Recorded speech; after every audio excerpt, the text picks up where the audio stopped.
ಗಜೇಂದ್ರಗಡದಿಂದ ರೋಣದತ್ತ ಸಾಗುತ್ತಿದ್ದ cruiser ವಾಹನಕ್ಕೆ ನಿಯಂತ್ರಣ ತಪ್ಪಿದ ಟ್ಯಾಂಕರ್ ಅಪ್ಪಳಿಸಿದ ಪರಿಣಾಮ ವಾಹನ ಸಂಪೂರ್ಣವಾಗಿ ನುಜ್ಜುಗುಜ್ಜಾಗಿ ರಸ್ತೆ ಮೇಲೆ ತಿರುಗಿಬಿದ್ದಿತು.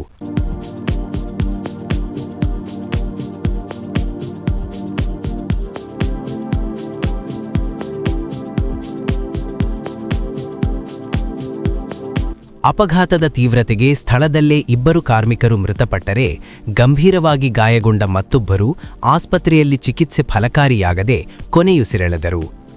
ಈ ದುರ್ಘಟನೆಯ ಹಿನ್ನೆಲೆಯಲ್ಲಿ ಶುಕ್ರವಾರ ಸಂಜೆ ರೋಣ ವಿಧಾನಸಭಾ ಕ್ಷೇತ್ರದ ಶಾಸಕ ಜಿಎಸ್ ಪಾಟೀಲ್ ಅವರು ಗಜೇಂದ್ರಗಡ ಪಟ್ಟಣದ ಶಿವಾಜಿ ಪೇಟೆ ಹಾಗೂ ವಾಜಪೇಯಿ ನಗರದಲ್ಲಿರುವ ಮೃತರಾದ ಮರಿಮಬಿ ಹುನುಗುಂದ, ಅನ್ನಪೂರ್ಣ ಬಾಗೋಜಿ, ಸುಜಾತಾ ಹೊಸಮನಿಯವರ ನಿವಾಸಗಳಿಗೆ ಭೇಟಿ ನೀಡಿ ಕುಟುಂಬಗಳಿಗೆ ಸಾಂತ್ವನ ಹೇಳಿದರು.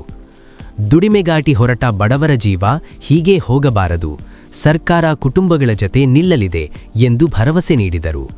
ಮೃತ ಕುಟುಂಬಗಳಿಗೆ ತಲಾ 2 ಲಕ್ಷ ಪರಿಹಾರ, ಗಾಯಾಳುಗಳಿಗೆ 50,000 ನೀಡಲಾಗುವುದು ಎಂದು ಶಾಸಕರು ತಿಳಿಸಿದ್ದಾರೆ.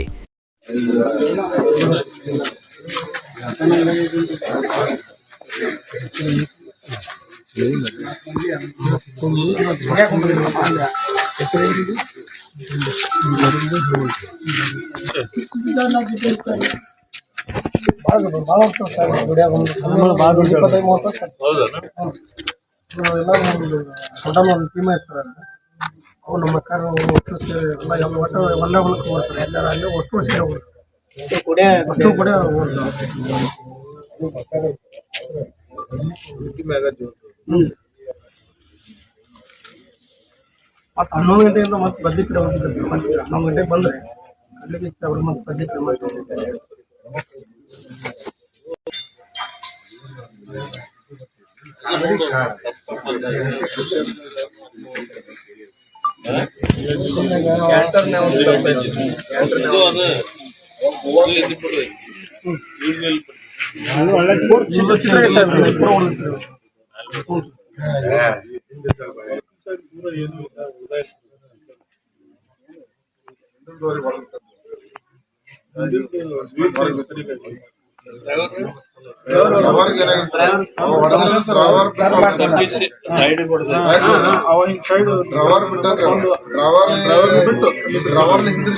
ಈ ಸಂದರ್ಭದಲ್ಲಿ ಕಾಂಗ್ರೆಸ್ ಮುಖಂಡಲಾದ ಸಿದ್ದಣ್ಣ ಬಂಡಿ, ಶಿವರಾಜ್ ಘೋರ್ಪಡೆ, ರಾಜು ಸಾಂಗ್ಲೇಕರ್, ಮುರ್ತುಜಾ ಡಾಲಾಯತ, ಅರ್ಜುನ್ ರಾಠೋಡ್, ಪ್ರಭು ಚವಡಿ, ಶ್ರೀಧರ ಬಿದರಳ್ಳಿ ಸೇರಿದಂತೆ ಹಲವು ಮುಖಂಡರು ಹಾಗೂ ಸ್ಥಳೀಯರು ಉಪಸ್ಥಿತರಿದ್ದರು.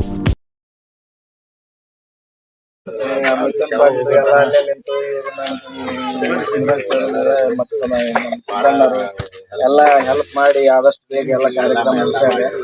ಅದ್ರ ಜೊತೆಗೆ ಸಾಹೇಬ್ರು ಆಮೇಲೆ ಸಾಹೇಬ್ರು ಅದಕ್ಕೆ ಹಂಗೆ ಬಹಳ ಗಾಯ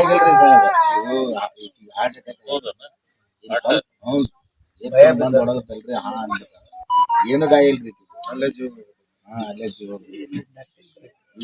ಸ್ವಲ್ಪ ಇದಾಗೈತ್ರಿ.